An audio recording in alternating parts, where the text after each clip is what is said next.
When we come with that heat, we got skip on the.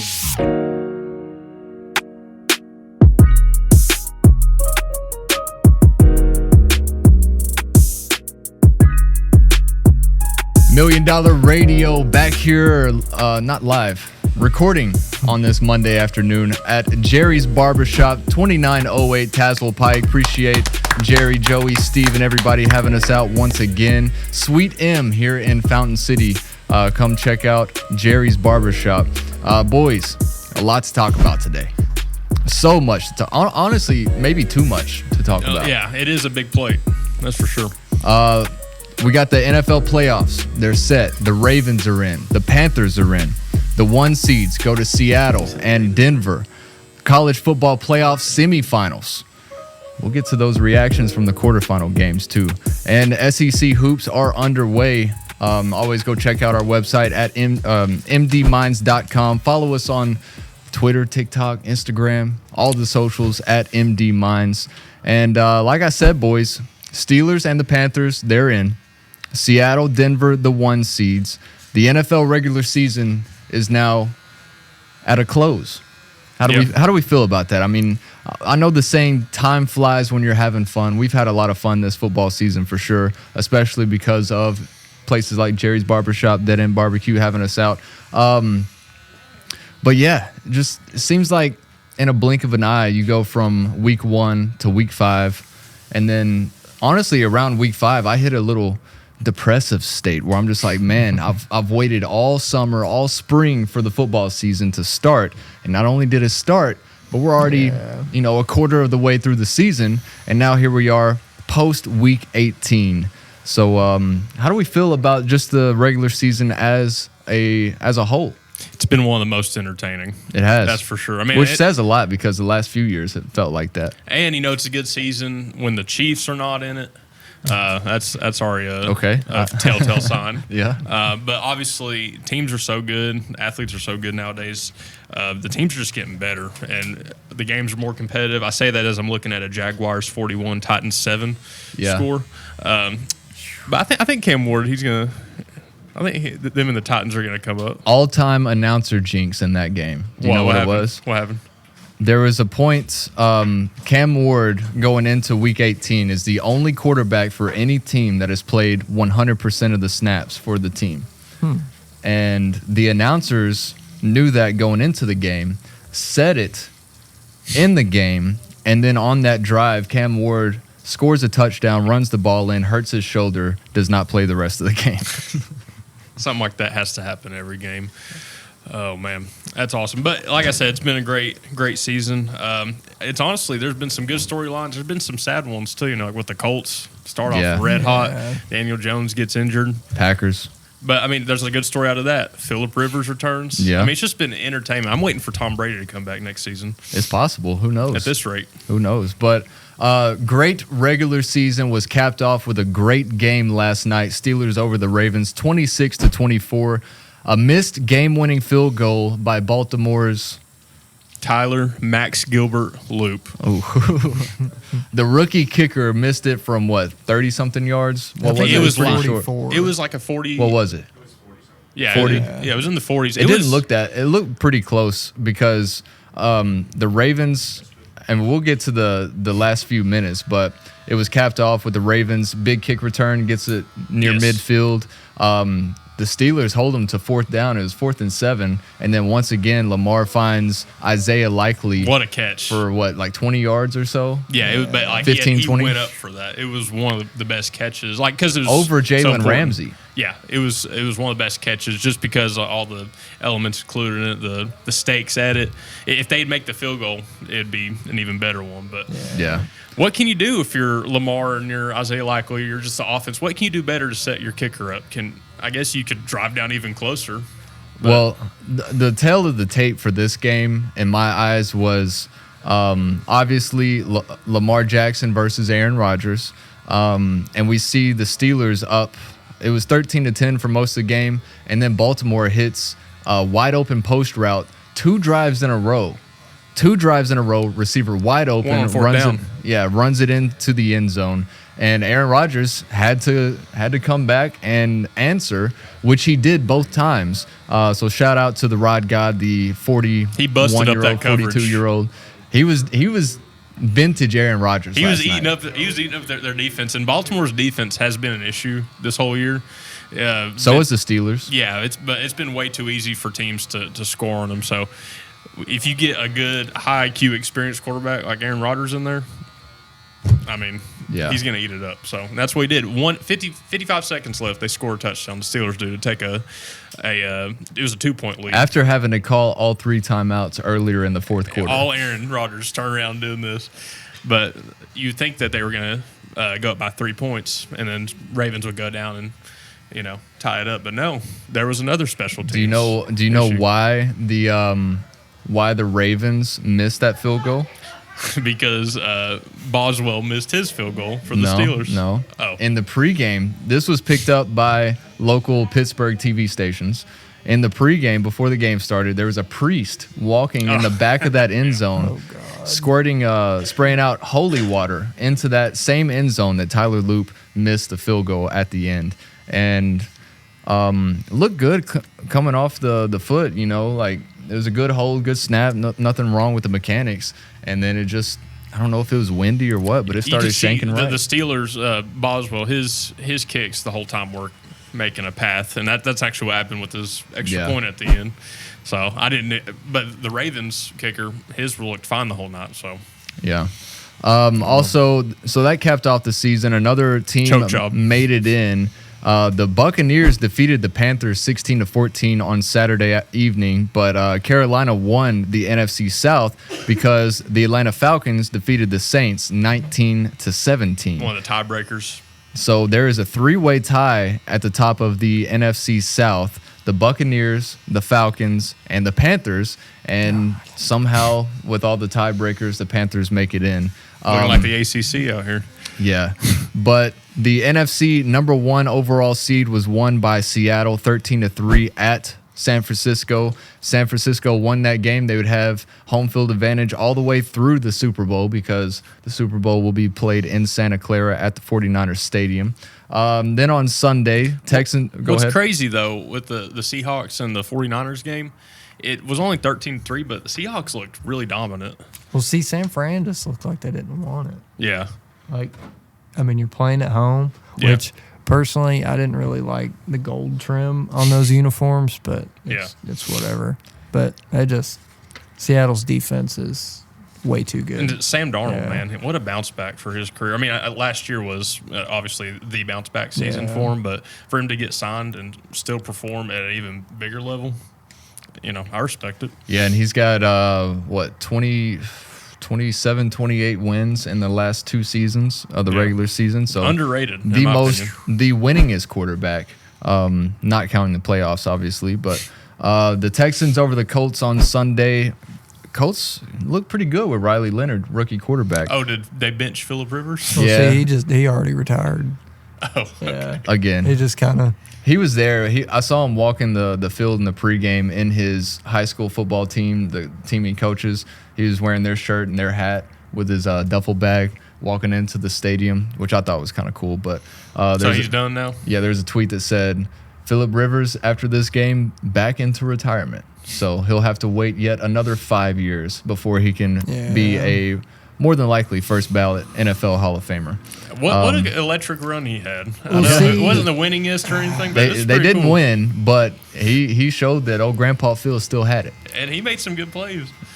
Well, see, I'd love for him to be a first ballot Hall of Famer, but to me, it just seems like him not having a Super Bowl is going to hold him back. It's possible. Dan Marino doesn't even have one. I'm not saying they're the same player, but yeah, it's possible. It's a little different. But honestly, it may help his case the fact that he came back 5 years later and could still sling the rock. Oh yeah, But he slung it. Griffin, we'll get to the Browns and the Bengals game. As a Bengals fan, how do you feel about a 20-18 loss to the Browns, who Myles Garrett did break the NFL single-season sack record? And did Joe take the fall in that one? He might have sold it, if I'm being honest with you. But sell the team for God's sakes. Zach Taylor coming back another year, taking the tractor around. Redemption. Yes, I did read a post this morning that he will be the coach next year, and I'm depressed. All intents and purposes will be coaching for his job next year. I think that's safe to say. What else you have to do? You've missed the playoffs 3 years in a row after going to the Super Bowl. And then I know injuries happen. Let's be honest. Joe Burrow's one of the most injury-prone quarterbacks in the NFL. But is it because he has no O-line? I feel like that's been the problem. Consistently looking at his injuries. Yeah. Because when he gets hurt, what's he getting done to him? He's getting sacked. Yeah. Each time. Turf toe. Now the hand thing's a little different, but yeah. You can't be having Joe Burrow win comeback player of the year 3 years in a row. That's just ridiculous. Yeah. The Vikings over the Packers 16-3. Yeah, Nothing much to say about that game. We were starting Clayton Tune. Jordan Love did clear concussion protocol this week, but obviously they were locked in at the 7th seed. Doesn't matter if they won or lost. Where was Malik Willis at? He's hurt as well. He's also hurt. Because they were playing Chicago the second time, and the last play of the regulation before it went into overtime, he was tackled, driven into the ground on his shoulder, hurt his shoulder. Then against the Ravens, came out looking great. Yeah. And then just towards the end of the game, kind of threw his arm out, same shoulder. But so they kept him out. Jordan Love didn't play as well. They were locked into the 7th seed, trying to rest their starters. Still a couple injuries from what I saw. I didn't get to have my eyes on the game as much, but yeah. 4 losses in a row for my Packers, and I mean, you'd like to have some momentum going into the playoffs. After losing Micah Parsons, we were up by 9 on the number 1 seed in the AFC, Denver, and Parsons goes down, Christian Watson goes down the next drive, and it's just been all downhill since then. But obviously no Micah during this playoff run, but Jordan Love will be back. Christian Watson should be full speed, and hopefully we get some of those other injuries back. Josh Jacobs coming back next year? Next year, I would hope so. I think he's still one of the best in the league. But battled through some injuries, as everybody has on the Packers this year. The best ability is availability. Yeah, that's a good point. And when you get to this point of the season, it's a war of attrition. It literally is who is the least injured. Yeah. So. One injury that we mentioned, was it when we started talking beforehand, the Titans and the Jaguars. Yeah. Jaguars 41, Titans 7. Cam, did I say that on the pod? You said his shoulder. Ago. So, Cam goes down, misses his first plays of the whole season. Jaguars 41, Titans 7. Big game that meant nothing, Joey. Giants 34, Cowboys 17. Who'd you say the Cowboys are playing this week? Nobody? Oh, they're not in the playoffs? First-round pick, so go ahead and lose. Okay, all right. Yeah, y'all do have the Packers' first-round pick in this draft. 2 years in a row. Okay, now we're getting, anyways, Giants 34, Cowboys 17. It's a no-meaning game. You're right. It meant something to Jackson Dart, though. It's called a Q-tip game. Jackson Dart, man. We'll see. Did Dak not play? For like a quarter. Okay. He played more than Josh Allen, who came in for one snap and then handed the ball off and left. He's good for 70 yards. Yeah, he's honeymooning. So also the Rams over the Cardinals, 37-20. It was tied at 20 going into the fourth quarter. The Rams ended up pulling away from that one. The Raiders beat the Chiefs for the first time in I think it was 10 years, 14-12. Obviously no Patrick Mahomes. Travis Kelce might have had his farewell tour. Maybe we'll see him next year. Maybe he gets married to Taylor Swift and hits retirement. And the media never see him again. No, we're gonna see him a lot. He'll be fine. Can I ask a question? Go ahead. Who is the MVP of the league this year? I hate to say I have no clue. Yeah, I mean, I think it'll still go to Matthew Stafford, although he they kind of he did throw. Yeah, he kind of threw himself out of the playoff conversation. Ever since maybe he had last that week. Streak of no interceptions and touchdowns, and then the same another game announcer he breaks it. jinx. Yeah, he threw 2 or 3 against the Panthers a few weeks ago, who they do play this week again, and then threw 3 against the who was the Falcons on Monday Night Football last week. But he still got 46 or so touchdown passes. I think it was 8 interceptions on the season. So even with those 2 really bad games, like he still has a great stats and stuff. Is Drake May? I mean, I've been hearing some buzz about Drake May potentially. Drake May is up there as well. I think they're 1 and 2. And then I think there's just a big drop off. It's literally, because there's so much parity in the teams that are contending. You know, each team has lost a good amount and beaten each other. I mean, obviously, besides like the Seahawks, but I don't think Sam Darnold's going to get the MVP, of course. Yeah. You know, because he has a game with 4 interceptions and then another one with 2 interceptions, and both of those games were against the Rams. Who knows if Daniel Jones doesn't go down? True. I mean, true. He was up there. Yeah. And Baker, before some injuries plagued the Buccaneers. Before they lost 7 of the 8 games. Yeah. 7 of the 8 games. So Commanders over the Eagles 24-17. Eagles didn't play their starters. They rested them this week. Patriots over the Dolphins 38-10 for the Patriots to be locked in at the 2 seed. Lions over the Bears. Bears were locked in at the 2 seed as well in the NFC. 19-16 in that one. Broncos secure the number 1 seed in the AFC over the Chargers 19-3. And then the Bills' big win over the Jets 35-8 without Josh Allen. Yeah, he did extend his streak though. Yeah, he took a snap. He took a snap. He did. His nice 10-yard handoff run for James Cook. Yeah. But then the Steelers and the nightcap over the Ravens 26-24 Sunday Night Football. By far the best game of the weekend. It was so good. Like, it seems like every week there's always a contender for Game of the Year, you know? And that's how you know it's been a great season. Just seems like there's always a spectacle. I love Peacock, by the way, when they host sports, when they have Sunday Night Football and when they have NBA on Mondays. Yeah. I love the presentation, how they do it. I love when the players say where they're from when the game starts. They do that. They do that on the NBA too. Do they? Yeah, that's pretty cool. I love stuff like that. I think ESPN could learn a thing or two from doing. I'll say this, boys: the ESPN app is so bad. Unusable. It is so bad. Like, you can't just, if you're subscribed and you put your TV information and stuff in where you can have access to watching ESPN and ABC and stuff, like, you can't just turn on the ESPN channel or the ABC channel. Yeah. You have to click onto the game. And what I noticed going into the CFP quarterfinal games, watching those, you'd have to click onto the pregame broadcast, and then it would say media not available after that was done. Then you'd have to click onto the game, watch the game up until the post game, and then it would say media not available. And then you got to click onto the post game trophy presentation. I mean, it's so bad. It's so bad. It's easier to do the workarounds. It really is. But we are set up with the wild card round coming up this weekend in the NFL. 7 games or 6 games. It is 6 games this weekend, 2 on Saturday, 3 on Sunday, 1 Monday Night Football. Starting off with the Rams at the Panthers, 4:30 Saturday on Fox.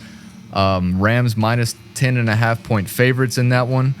And this is a game where we saw the Panthers go into LA a few weeks ago and win. That's why I didn't know if it was subconscious, if I remembered that, but I like the Panthers in this one. I don't know why. The Panthers they've been so up and down. Yeah, they're inconsistent. Like very crazy. Inconsistent. They had a 3-game winning streak in October against the Cowboys were one of them.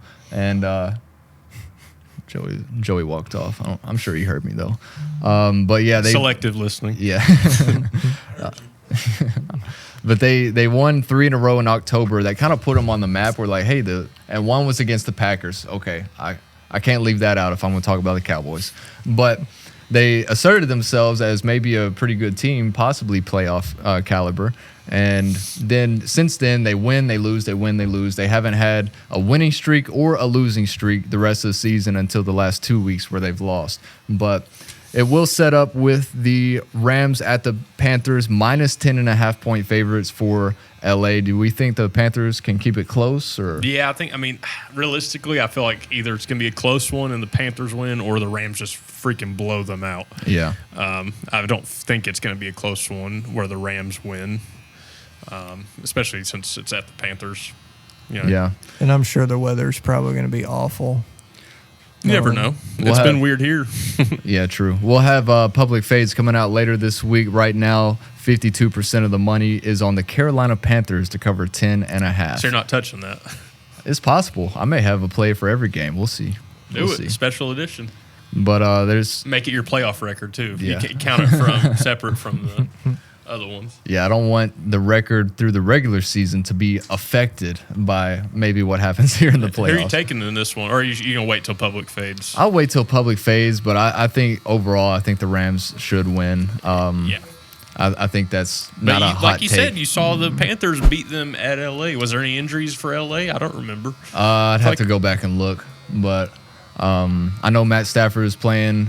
Devontae Adams hadn't played the last few weeks. I think he was playing in that game, though. Mm-hmm. So Yeah. we'll see, though. We'll see. That'll start us off 4:30 on Saturday. One more game on Saturday night, 8 o'clock on Amazon Prime. It's the Packers at the Bears. Third time since the beginning of December that these two teams face off. They split it in the regular season. The Packers won at home 28-21. Bears had a good shot to tie it there at the end, but Williams threw an interception to Keyshawn Nixon. And then the overtime, just absolute late game debacle by the Packers at Chicago just a few weeks ago. But what do you say? Go Bears. Oh, okay. I like the Bears in this one too because they have home field advantage and because the Packers are so injury prone. Very true. Or they're injured. I know Jordan Lowe's back, didn't you say? He cleared concussion protocol. Yeah. But is he fully healthy? He is. I mean, I'd say so. As healthy as Yeah. at the end of the season as you can be. He hadn't played the last two games. So This is his chance to have a Jordan Love masterclass. This is his chance. This Toyota-thon. It really I will say is. this: the Packers are on the road. They've got 7 losses on the season, 9 wins, 1 tie. On the road as the 7th seed, -1.5 point favorites. Pick 'em favorites for Green Bay going to Chicago. And you may be able to find some other books that have the Bears as the favorite, but it's pretty much a toss-up in this game no matter where you look. But 77% of the money are on the Bears right now. And I will say it would be very on brand for the Chicago Bears to have such a great season that they've had, which has been a very, very good season, especially, Caleb Williams, year 2. Taking that step. Ben Johnson, year 1, coming in really they've got holes in their defense, but their secondary and their front 7 are ball hawks. They will go force turnovers. They're very good at that. But it'll be very on brand for the Bears to lose this game after the season they've had. Caleb Williams was, I think, 58 yards shy of breaking the 4,000-yard mark, something that no Bears quarterback has ever done. It will never be done. I'm convinced. So there is that. Is that just regular season? Yeah. Just regular season, Okay. yeah. So he'll definitely have a chance to throw for over 4,000 yards going into this game, as long as he, gets 60 yards or so. Jinx. Yeah. He's been ruled out. Well, see, I feel like the primetime Bears of usual are going to show up and choke this one. So, When's the last time they made the playoffs? 1.5, 2.5. 1.5 for Green Bay. I'll take the Packers by a field goal. Is it Why been a while not? since they made the playoffs? I think it's been since either 2018 or maybe one other year since then. But Okay. 2018 was like the last year that they were pretty good. Okay. But yeah, so Packers at Bears. Jacob, what do you think? Griff says Green Bay. I'll take the Bears of this one just because they're healthier. I don't blame you for it. Caleb Williams is a dog, as much as I hate to say He's it. taken that step, and Yeah. you saw the potential, and he's done a lot of talking himself, but to see it, some of that come to fruition, it's impressive, and it helps. They have a competent coach. Like last year, remember on Thanksgiving, they had that with the time, like the time ran out for like 30 seconds. That's when they fired Matt Yeah, Eberflus. none of that's happening this year.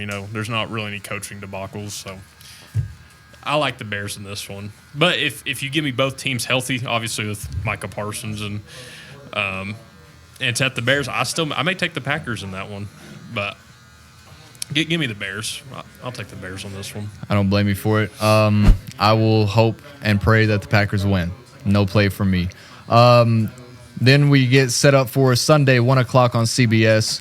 We got the Buffalo Bills at the Jacksonville That should Jaguars. be an awesome one, I dude. cannot wait for this game. Trevor Lawrence and the Jags, they've had a great year. Man, you kind of see it whenever they played Kansas City at Kansas City. Was it at Kansas City or it may have been a home game? It was a home game. Okay, yeah. when he fell down and went in for the touchdown, you're like, Dude, okay, that was insane. this is gonna be a good season for him. I don't know, man. Bills have been kind of inconsistent. They have. Their defense isn't great, and they're definitely not good against the run. Their worst loss comes from Miami too. One of the worst losses. 30-13, I think. They Yeah, also had a bad loss at Atlanta on Monday Night Football.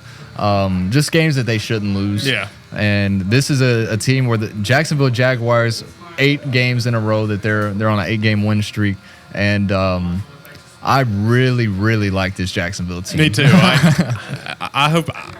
Give me Jacksonville. I feel weird. I'm taking all the home teams, but there's just something about the Panthers, Bears, and Jaguars I like in this one. That's fair. Buffalo is the pick'em favorite, -1.5. We've got 65% of the money on the Jags right now. So I would like to pick the Jags, but this could be a game where, I mean, this is Josh Allen's year. You look at the playoffs, no Patrick Mahomes, no Joe Burrow, no Lamar. The Bills are at the 6th seed. They're going to have to play on the road throughout the most of the playoffs. But if they can get past Jacksonville, I like the Bills against Denver. I like the Bills against, which I think that's probably who they'd end up playing as the lowest seed, unless the 7th seed Chargers can defeat the Patriots. But, 49ers, Bills at the Jaguars. I really like Jacksonville. I would like to pick them, but something tells me the Bills might just win this game. Josh Allen may put on a show. Yeah. So could Trevor Lawrence and Travis Etienne. I mean, their defense is so underrated. They whenever they went up to Denver a couple weeks ago and just basically the whole first half was just both teams hitting each other as hard as they could. And Jacksonville showed that, because Denver is that type of team. I mean, they did it. They bullied the Packers. They injured the Packers. And the Texans, too. And the Texans. But this Jacksonville team, they've showed that they can play bully ball, too. Yeah. And as good as their offense is to go along with that. So it's really balanced. It's a very balanced team. I really like Jacksonville, but something's telling me this could be Josh Allen's year. Okay. I respect it. This could be it. Like you said, it's a pick 'em favorite. It's super hard when it gets to playoff time. Yeah. Especially with the parity we've seen this year. And if the Bills were dominant, if they had not gone into Atlanta and lost, if they had not lost to Miami, some of those games, like you said, they should have won. I'd pick Buffalo, and they'd probably be at home. Yeah. Again, in this game. I've just seen a lot from Jacksonville this year where I don't want to pick against them. So yeah, that's fair. What about you, Griff? I honestly think Jacksonville might win by 10 plus. Oh, you said that the about 10 plus jinx from Griff right here. Yeah, you said that about Ohio State beating Miami. Well, hey, I said Indiana was going to beat Bama by 10, and what happened? Hey, that's They true. won by That's true. 35. Absolute belt. Yeah. So that'll set us up for 4:30 on Sunday on Fox. We got the 49ers at the Eagles. I'm not going to watch this one. No, I'm just kidding. A very This is a intriguing game of game. the week. Yeah. I want both teams to lose, but Philly is a -3.5 point favorite, 57% of the money on Philadelphia. 49ers coming off a very tough loss, 13-3 against Seattle at home. So how do we feel about this one? Brock Purdy, he's been playing pretty good, though. He has. Minus last week, of course. But I mean, the Seattle defense is just so good. They're so good. And are they even as good as Philadelphia's defense? Yeah. I'm saying, is Philadelphia's defense even as good as Seattle's? I mean, we'll see. I mean, they've had some. Their front seven, I think, is on Yeah. par. But back in the secondary, their corners aren't top tier. Their safeties are really good. We may see a Brock Purdy masterclass. And Christian McCaffrey. I'm all about masterclasses this season. We may see a good game. It's just your quarterback play has to be essential this year, you know. And I don't know if Jalen Hurts is really going to do what it takes to win this one. I really don't. Good point. They could just get back to Saquon, though. It could be something where they have Saquon He's had kind of pound the down here, rock. though. He has, but now it's playoff time. What are you going to do about it? That's how I feel. So Eagles -3.5. Give me though, at home. 49ers. 49ers on the road. Your first road team of the wild card round. What about you, Griff? See, I'm going to stick with Philly. Because Okay. one, I have a bad feeling the weather's probably going to be nasty in this Like game. cold and yeah, it's super a little cold. wet. Maybe a little rainy or snowy even. Who knows? But I'd I love don't to see know. some Just snow games. watching San Francisco, they just didn't look like a team that wanted to have home field advantage through the playoffs. It was a tough matchup for them, but their offense wasn't able to do much at all against Seattle. And Seattle's they've got the number 1 defense against the run and number 2 defense against the pass. So, that's just a tough matchup. And there was a few different points where Seattle left points on the board. They could have easily kicked 3 more field goals in that game. But yeah, tough matchup for the 49ers. I may take them with the points, though. We'll see whenever public fades rolls around. We'll see. But that's kind of where I'm also going. feel 49ers like outright. that, Telling you. that goal line possession that the Niners had, where that pass that was thrown to McCaffrey kind of, I don't know. Oh, the got interception? tossed in a weird Yeah, way. that's a freakish interception. Yeah. That's not going to happen every game. Because if they score there, hey, it's a completely different, outcome. True. Probably. And the 49ers should be virtually healthy going into Juwan this Jennings, game. he was pretty banged up in that one, too. Yeah. I don't know if y'all saw. He was wincing. And Ricky Pearsall should be good to go. Their tackle, Trent Richardson, Trent Williams. Damn, what's his name? Can't remember. I'm sorry, Trent. But I like the 49ers. So I think it's Trent Williams. But Trent Richardson was a running back, right? Yes. Okay, yeah. But, so Sunday Night Football on NBC/Peacock. We got the Chargers at the Patriots. Oh, it's going to be a And banger, dude. It's going to be a blowout. A blowout. Oh, a blowout. I thought it was going to be a back and forth, a banger. I think the Chargers stink. I don't know what it is. Yeah, but I mean, They're another team that's been very inconsistent. it's just everybody's on the Herbert train. But every time I watch a Chargers game, they find every way to lose, and it's his fault. yeah. Like, what was that game? New York Giants when they went to New York. When Jackson Dart made his they debut. was that a Thursday night game? I'm trying to think. It was right after Christmas, but they were wearing the all navy uniforms. I ended up watching that at a restaurant, and they just Can't remember what game that was. Maybe just the looked horrible. Texans a couple yeah, weeks it was ago. a Texans game. That's what it was. So Patriots minus 3.5 point favorites right now. 71% of the money's on New England as the home favorite. The number 2 seed versus the number 7 seed, and this will be Drake May's second year, first NFL playoff starts. That's something that I think may play a factor in this game. This is a big deal for him, obviously, and hasn't been put in this position, but he's had a great year. And this is, Jim Harbaugh versus Mike Vrabel. I think Mike Vrabel is the best coach in the NFL. We'll see. Yeah, I was definitely going to say Vrabes is a better coach. Yeah, I don't think Vrabes has ever been accused of cheating. I think that's a big I don't thing. think so either. But yeah, so who do y'all got in this one? Patriots 3.5 point favorites. Give me the Patriots by Oh, man. 17. Jeez, Griff. Yeah. Griff, come on. Give me the Chargers outright. Another road team. You I think know. it's a I just Herbert don't think they match masterclass? up well. It'll be a Herbert. It'll be a Justin Herbert masterclass. No, and the thing is, like you saw Justin Herbert beat him and the Chargers beat the Chiefs this year. Yeah. And they looked like one of the best teams in the NFL. Now, has that Chiefs win gotten worse with how poorly the Chiefs played? Maybe, but That was also the game that Patrick Mahomes got hurt on the last drive of the game where they could have at least tied it or taken the lead. But yeah, I may be rolling with the Chargers in this one with the points plus 3.5. We'll see whenever the time comes. But then Monday Night Football, last Monday Night Football game of the season on ESPN and ABC. We got the Houston Texans, road favorites, at the Pittsburgh Steelers, coming off last night's crazy game. Houston minus 3.5 in this one, 77% of the money on the Texans with the number 1 defense in the NFL. their defense is so good. It is. It passes the eye test, too. It's not just like statistically. It looks like it hurts to play against them. Yeah. Like, it really is the real deal. So I think with the Texans team, their defense is very good. Their offense, not that great. That's and true. I don't think C.J. Stroud is that great. Remember when C.J. Stroud dapped up Caleb Williams and was giving him advice? Yeah, he big dogged him. And he hadn't done nothing Little since rode him. then. Yeah. He little rode him. It was like, dude, what are you doing? And now look what's happening. Even Caleb Williams at the time was just like, bro, get out my face.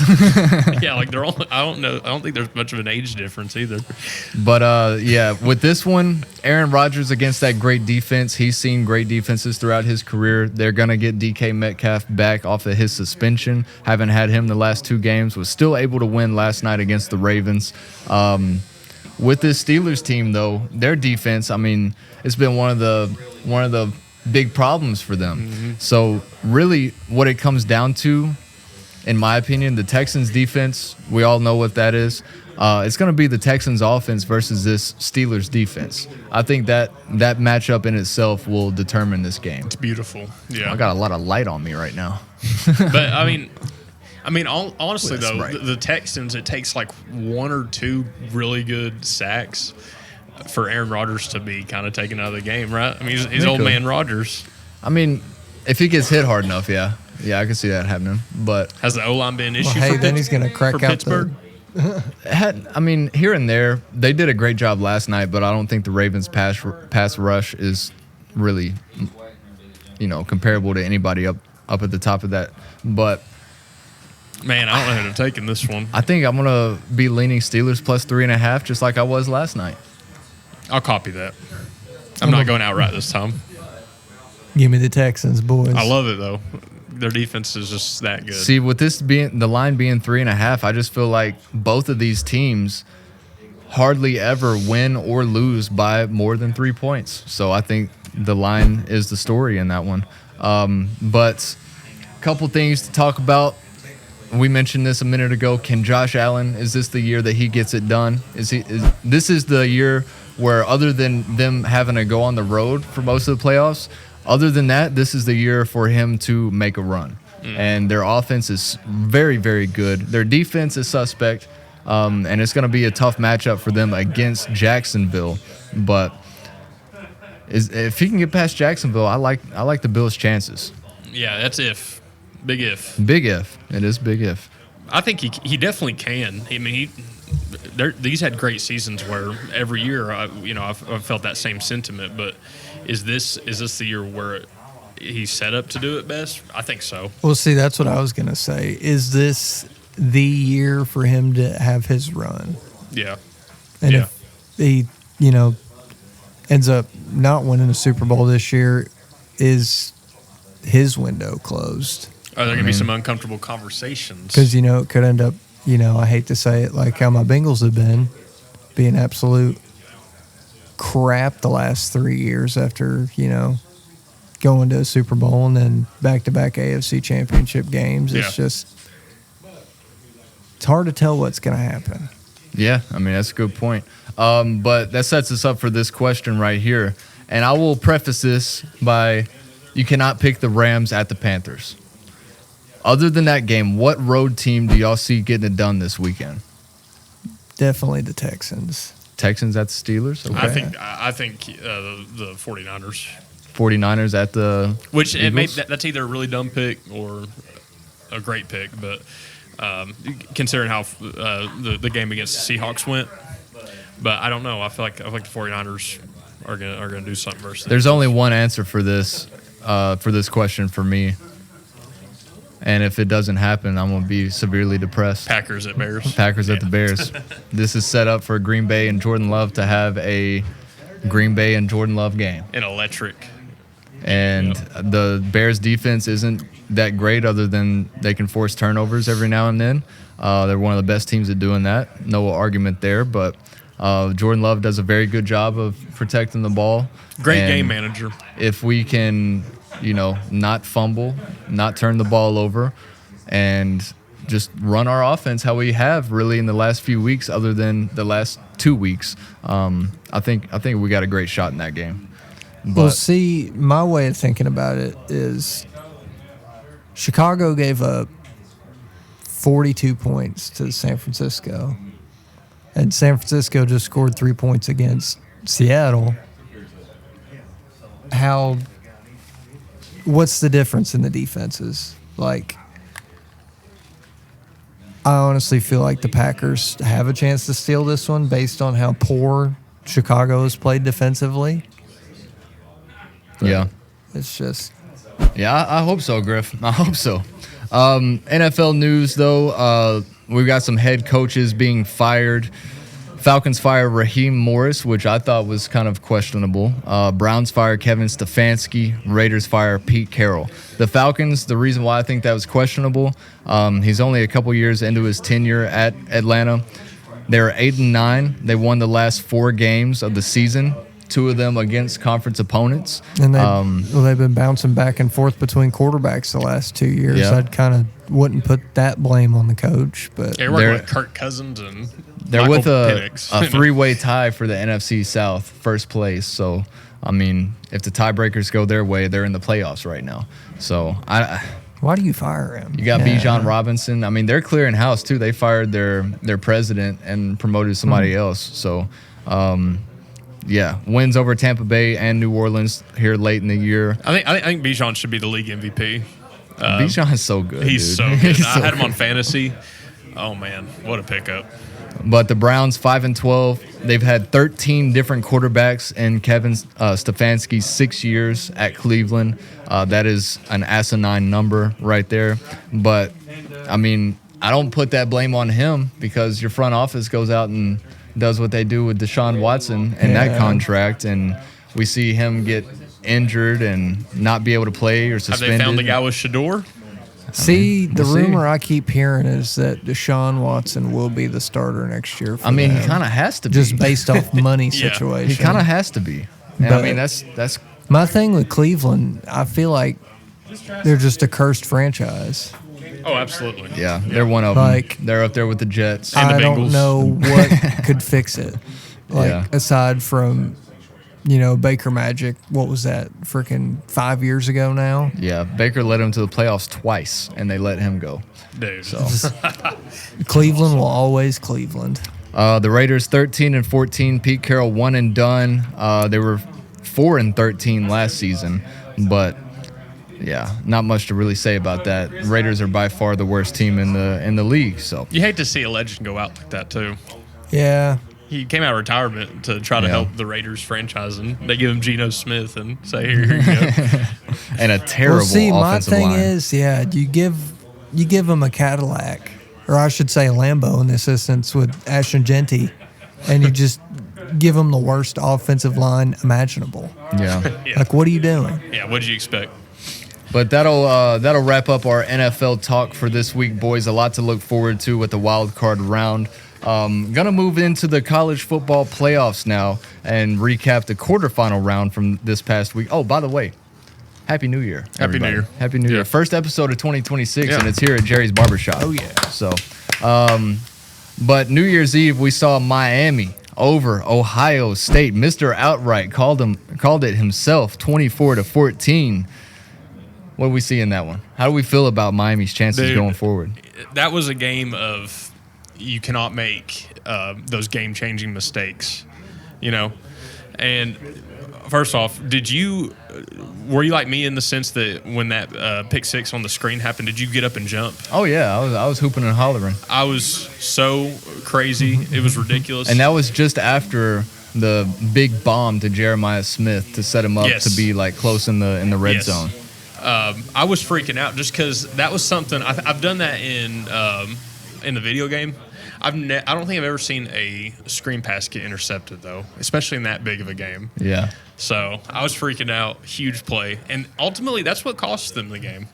They, Ohio State lost by 3. I think their kicker missed a field goal too before halftime. Miami was walking on eggshells because they got up 14-0 after that, and then we're going into the fourth quarter and only had 3 more points on the board. And Ohio State had all the momentum. And it was crazy. Miami had all the momentum when they got that interception, that score. But then Ohio State misses a field goal at halftime. And kicking in college football has been a disaster, just straight up this year. It's been awful. But regardless, if the kicker for Ohio State makes that, and then Ohio State goes out and does the same thing they do, it's a tie game. Yeah. But you had Julian Sand throwing that interception and the missed kick. So there's too many mistakes for Ohio State to win.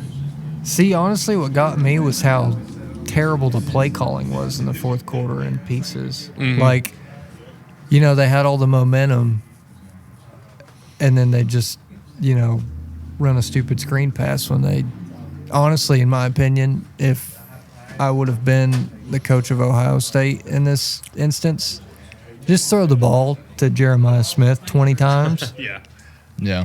Can't go wrong with that. And when he's double covered, you got Carnell Tate on the other side. Just throw it to him. He might be even better. You could tell Carson Beck's experience too, and this one kicked in. When he ran for that first down, I was like, "Oh my gosh!" Because is it technically Carson's 5th year, or is it 4th? I think it's his 5th. Okay, he was in the that's what I 2025, not draft class, but recruitment class. 2020, yeah. But yeah, what was I about? I was about to say something. That's something that I mentioned last week's episode. Was the matchup for me to watch was Carson Beck, who has way more game experience, especially in big games like this, than Julian Sayin, who's starting his first year as a redshirt freshman. But big win for Miami, and I thought that was going to be the game of the round. It was until we'll get to it here in a second.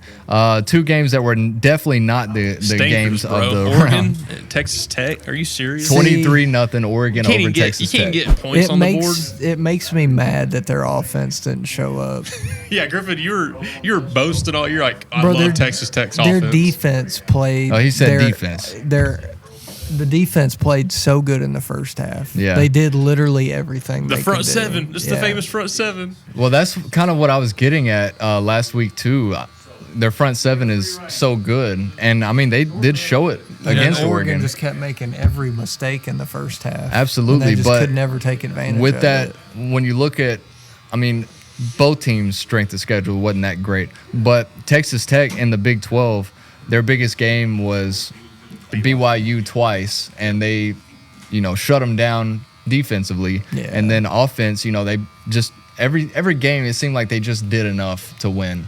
And when you have that great of a defense, it helps. Mm-hmm. But Oregon's defense has been slept on all year. They're one of the best as well. Yeah, their run defense is really good. It is. And Texas Tech just couldn't get anything going in their first real opponent of the whole season. Mistakes, too. Yeah. Interceptions. How many interceptions did he have? Like 4? I think he had 2, and then I think 1 fumble or 2 fumbles. Okay, so he had a few turnovers. I will say Oregon might have the best defensive freshman in the country. Yeah. I can't remember what his name is, but number 4, bro, is an absolute dog. 2 interceptions, a fumble recovery. I think he may have even had a forced fumble, bunch of tackles. Yeah. Also in the Rose Bowl on New Year's Day, Indiana, huge win over Alabama, 38-3. What kind of timeline are we living in? I think that's what you said. Bro, right? what year is it? Bro, I completely undervalued Indiana. Just straight up. As did a lot of people. I thought Alabama beating Oklahoma was a good sign for them. I thought they looked awful, obviously, in the SEC championship, but I thought they bounced back to Oklahoma. We're going to get things rolling. That did not happen. In Indiana, look, you can make an argument, hey, they've had an easier schedule all year. They played 1 big game, or 2 big games maybe, and Alabama had a lot of wear and tear on them. Ty Simpson dealing with an injury, and he ultimately got benched because he was injured. Cracked rib. Ooh. But I did not expect them to hold them to only 3 points. I thought it would be closer. I thought Alabama would win.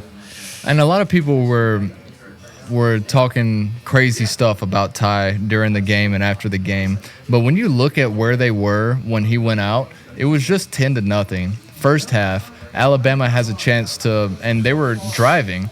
Ty did a great job scrambling out and probably should have slid, obviously, but he's ultra competitive, wanted that first down, was going down on the tackle before he absolutely got cracked in the back, and fumbled. Huh?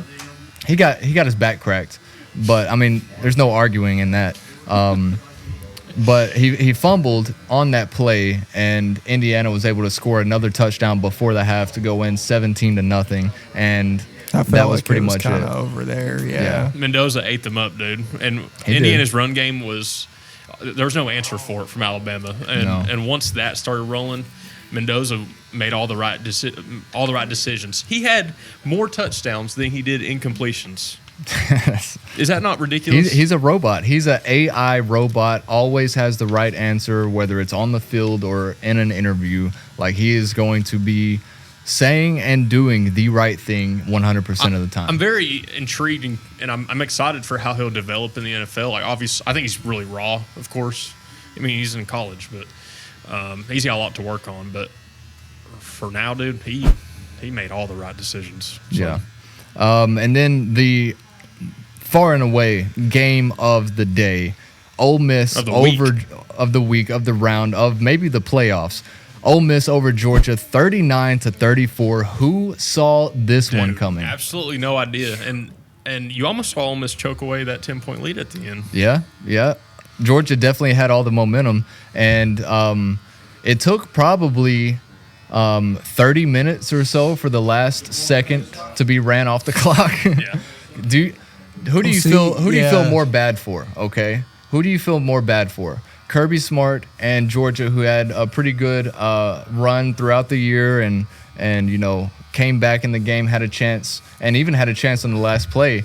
Do you feel worse for him or the people that had to keep bringing out the stage every 2 or 3 times? I didn't know where you were going with this. I was in my head. I was thinking the stagehands. I was literally thinking, and it was so comically hilarious. It was like from The Office. It was like the camera would zoom over and it would zoom into the people like push. It was like they're like building the pyramids. They're like pushing it off the field. And it was so funny, dude. So that's awesome. I felt bad for them more because imagine Georgia does something with that at the end. Yeah, I mean it was possible. Ole Miss had one guy rushing the quarterback. I mean, 5 offensive linemen for Ole Miss just kind of standing back, just kind of twiddling their thumbs. But I mean, it was, if they were to score a touchdown and win the game on that crazy ending, there would have been a lot of people really mad on the Ole Miss side. But, yeah. Well, no, shout out to that safety ruining my pick because I had Ole Miss by 3. Oh yeah. That's awesome.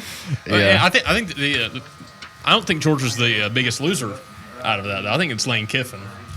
Yeah, it would be so funny if Ole Miss won. Now you have Ole Miss, and I personally don't think they're going to beat Miami. He is getting paid $250,000 for every game Ole Miss plays. I'm not talking about money. Obviously, every coach, even if they're a loser, they're a winner. But in regards of like wanting to be great, he could have stayed at Ole Miss, took them to the playoffs. I have a feeling that if they play Georgia, though, with Lane Kiffin, they don't win that game.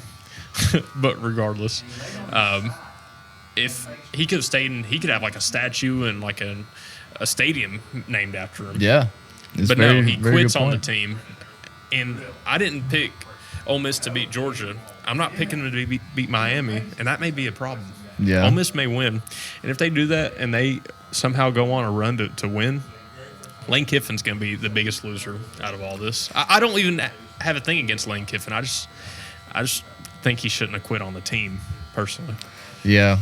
I honestly think that, they really need to reschedule or remake the schedule for, all the offseason moves with coaches and transfers and all that. The transfer portal should not be open during the football playoffs. And I know you got to get ready for next year and all that, but it puts these teams at such a disadvantage because now Ole Miss has players that if they're going to hit the transfer portal, they got to do it now. Yeah. Same with Miami, same with Oregon and Indiana. But let's just go ahead and get into the semifinal round. We got number 10 Miami, number 6 Ole Miss, Fiesta Bowl, Thursday night, 7:30. Give me Miami, dude. I'm gonna stick with Miami in this one. Miami minus 3.5 point favorites, 52% of the money on Ole Miss as of right now. Can I say something real quick? Go ahead. That's what this podcast is for. I think Carson Beck has a better IQ when it comes to football IQ and experience than Trinidad Chambliss. Yeah. Did you see at the end of the game? Man, Trinidad looked good though. He did, but did you see that pass at the end right before the end was really stupid. Why would you throw that? That's what gets me. Carson Beck, no quarterback with the higher experience and IQ is going to make that pass. Yeah. It nearly got picked off by Georgia. Yeah. I don't care how good he played. You cannot be doing that stuff, man. Like, what are we doing? There was 16 seconds left. They had 3 timeouts. Exactly. So you'd have fully been. But man, he had some highlights. He did, had and some he's highlights. really good. I'm just saying, there's stuff like that you can kind of teach, but it also just comes with like, hey, it's a decision, and he made that decision. Yeah. And I may be reading too much into it, but I like Carson Beck and his experience in this one, just like how it was with Julian saying. I think that's going to show. So give me Miami. I think their defense is pretty good. I think the offense is going to get the run game going, and Carson Beck's going to have a few really good throws. He ate up Ohio State's defense. He was threading the needle on some of those throws. So. Yeah. What about you, Griff? I'm gonna roll with Ole Miss, boys. I know. It's a good I know I'm gonna decision. get called a hater, but By 10, right? I'm gonna say it'll be close. But I think this is honestly gonna be a shootout. I could see that. I think it may be like slow, in the 20s. Yeah. Yeah. See, I'll say it'll be like around 14-10 at halftime. Either way, something like that, and then it end up being like a 31-24, 31-28 type beat. Yeah. I can see that happening. I'm gonna roll with Miami. Miami? I don't know about the 3.5, but I think Miami will probably win this game. And then the other semifinal game, Peach Bowl, Friday night, 7:30 on ESPN. We got number 5 Oregon, number 1 Indiana. I'm rolling with the bandwagon. Give me Indiana. Give me Indiana, please. Oregon kept it close with them the first time they met at home. They ended up losing by 10, but Indiana's on a roll right now, man. And they're the only team out of the 2 years, the 12 team of the playoffs to win after a bye week.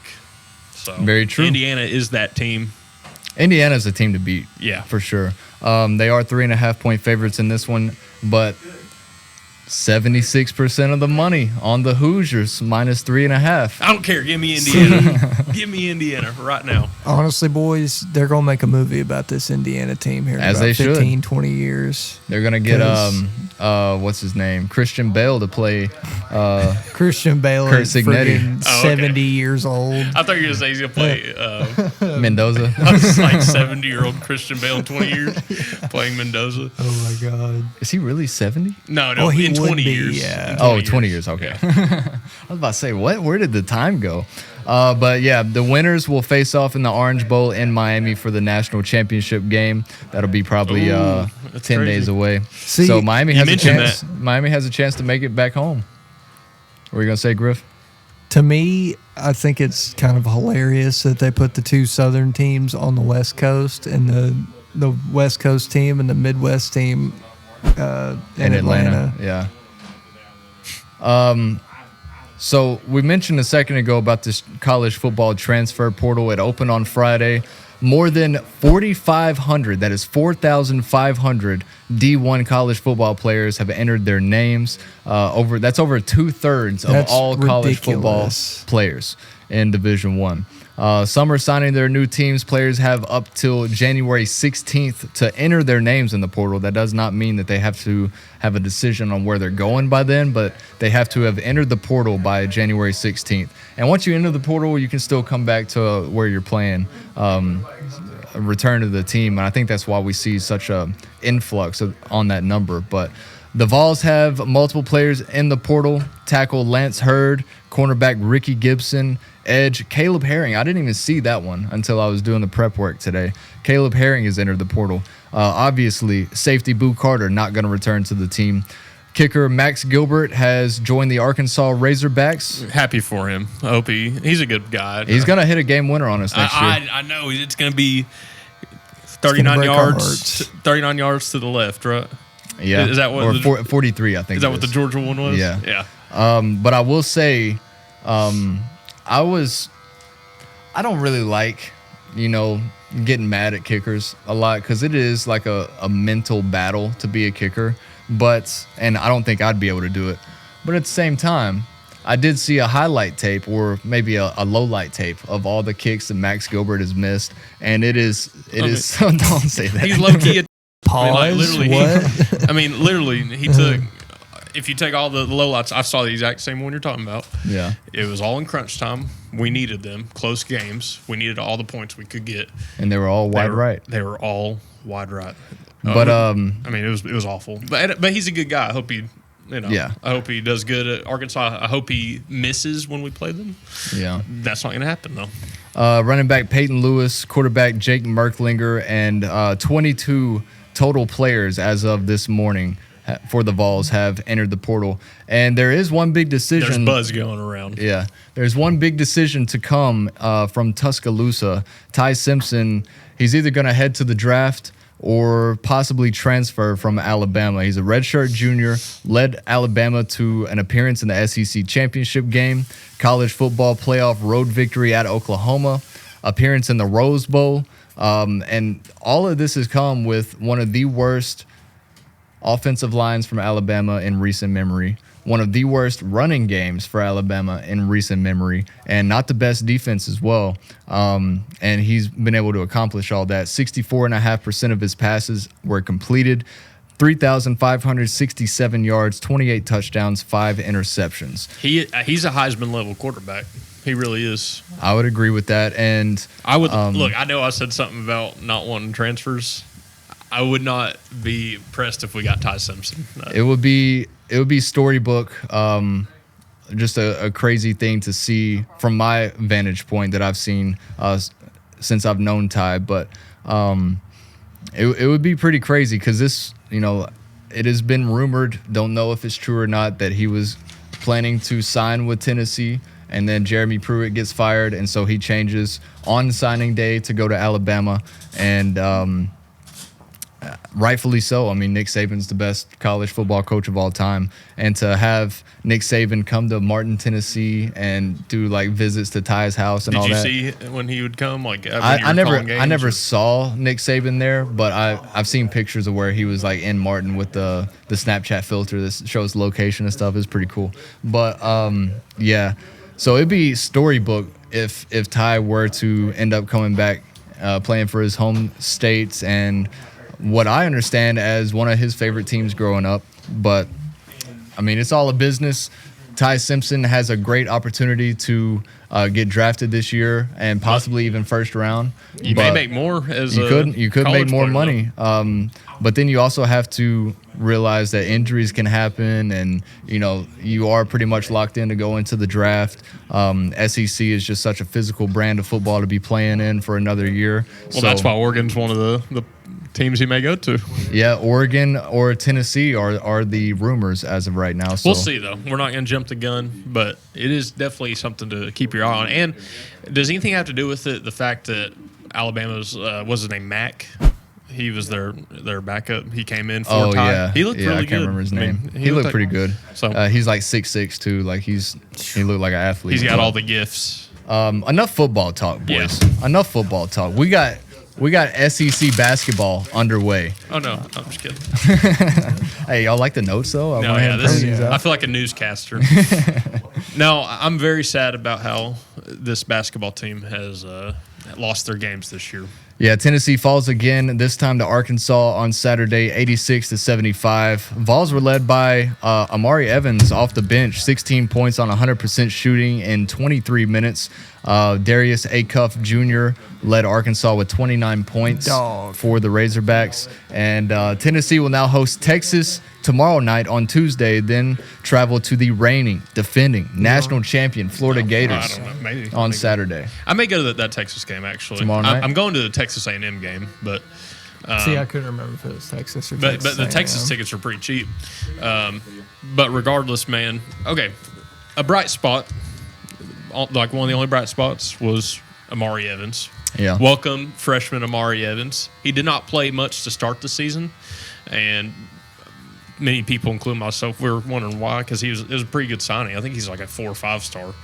Really good player. Give him minutes instead of Berg, man. That's all I got to say. Yeah. But every time I see Berg on the court, he does something stupid. Did you see him double dribble? Yes. Yeah. That's what I'm saying. Every time I see him touch the ball, he does something he can make stupid. good plays, but I just don't know. I'd like to see Amari Evans get some more minutes. And if Berg is the one they take away from, that is what it is. But regardless, he was the bright spot. You said 100% shooting. First time that's happened, what? 7 of 7 from the field, and I think he hit a 3 as well. I saw a stat that said that was the first time that's happened since 2022 versus like a Power 5 or yeah. It was a milestone. Very good. I love to see him rolling. He didn't play at the start of the year very much, but he's getting more minutes. He's earning them. Arkansas was just hitting some crazy shots. Yeah. Obviously, Tennessee is You know what we were not hitting? free throws. Free throws. Terrible. Tennessee always has a strong defensive identity when it comes to Rick Barnes and the basketball team. So we were making it difficult on them. They were just hitting some really good shots. And combined with our self-infliction of not hitting free throws, which has been a problem since the very first game of the year. Yeah. See, I don't get it. We're not going to win many games like that. Every Rick Barnes coach team I've seen has always hit their free throws. Mm-hmm. Like, is it just this group of players? Is it like a mental thing? Well, it definitely gets to be mental. You know, it's like being a kicker. Once you miss one, you got to make the next one. Yeah. And once you miss that, you know, you're bad. And then according to yourself. the fans start booing, and you got it in your head. But Nate Ament went 5 of 11 from the free throw line, and he's a NBA prospect. No, I don't think so. I'm sorry. Supposed projected top 5 pick? I don't think he's got all the gifts and attributes for that, but like we were talking earlier, Griffin, it's mental. Yeah. I think he's just really young. He's got to develop. He's got to get more playing experience. I mean, he was in Virginia playing competition. Welcome to the SEC, baby. Let's do it. As of tomorrow night, late tip-off, 9 o'clock. Oh, God. I may not go to that one. No, I'm just kidding. Tennessee at home On against a Texas. Tuesday? 9.5-point favorites for the Vols. Are the Longhorns just not good, or what? What's their record?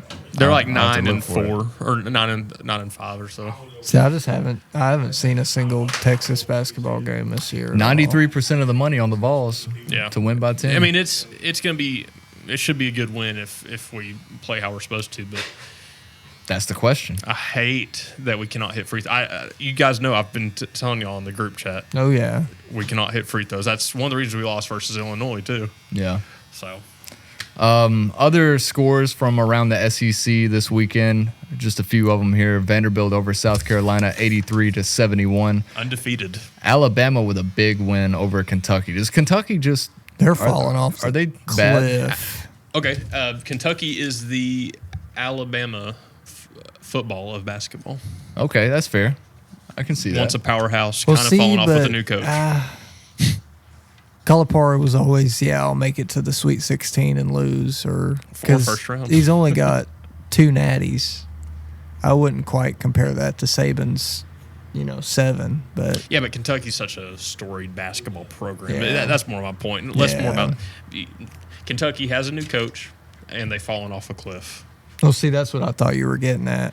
Was, Alabama has a new coach. They've fallen regime off a cliff. change, Yeah. culture change. Absolutely, there has been. Yeah. But Vanderbilt, you see Vanderbilt, they're 14-0. That's impressive. Without Jalen Carey. Imagine if they had him. Maybe they lose a couple games because of free throws. But Missouri with a 2-point win over Florida as well, 76-74. And like I said, boys, we got Texas tomorrow night at home, and then at Florida on Saturday. What's our record this week? Are we 2-0, 0-2, 1-1? What is it?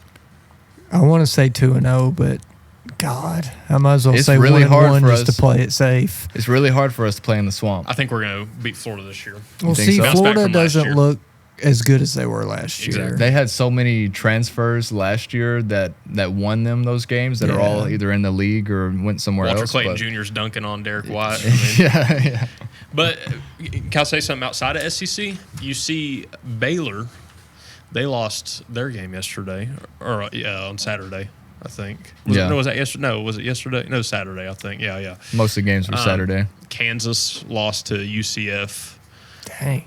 Because, see, all I've been seeing out of Kansas is that 2 guard they've got's going to be the number 1 overall pick.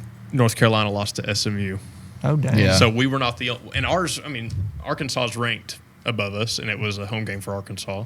Yeah. There are worse ways to lose. So I'm just putting that in perspective. There were some really incredible upsets on Saturday. That's just some cope, though. What do we got to do to be 2-0 this week? Hit free throws. Is that Yes. it? Don't turn the ball I over. fully think hitting free throws might be it. And don't turn the ball over. Do not Okay. double dribble. Ethan Berg. All right, ladies and gentlemen. Well, Public Fades will be coming out Friday night here on YouTube at MD Minds. Follow us on TikTok and all of that as well for different clips and the picks coming up for the wild card weekend. We were 2-1 this past week, capping off a regular season finale in Week 18 and a 42-23 season for Public Fades this year. So just want to thank everybody for watching, making it this far. Don't forget to comment, like, subscribe. Don't care what you comment. Just get that engagement up. And follow us on all the social medias at MD Minds. Go check out the website, mdminds.com. Pick up some merch and stay tuned with the for the latest videos coming here from $1 Million Radio. And once again, thanks to Jerry's Barbershop for having us out here, 2908 Tazewell Pike, Suite M here in Fountain City, Knoxville, Tennessee. And any last words, boys? Miami by Keith Whitley's a pretty good song. That's what it reminded me of when you said you're picking Miami. Oh yeah, we do have we hadn't done this in a minute since we've gone live, but It just that was my last thought of the that was my last thought. Is that gonna be your song? Yeah, Miami, Miami. You Okay. ever heard that song? No, I haven't. It's really good. What about you, Griff? I'm going to roll with Rusty Cage by Soundgarden. Yeah, that's a good one.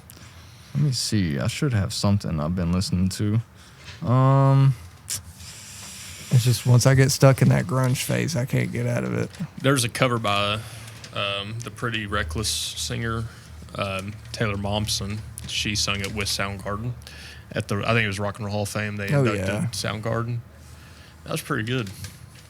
I wouldn't want them to go that route because like Linkin Park did that too. There were some people pushing for them to go on tour this year. I'm just like, hey, just hang it up. Honestly, yeah. Just start a new band. Do what you got to do.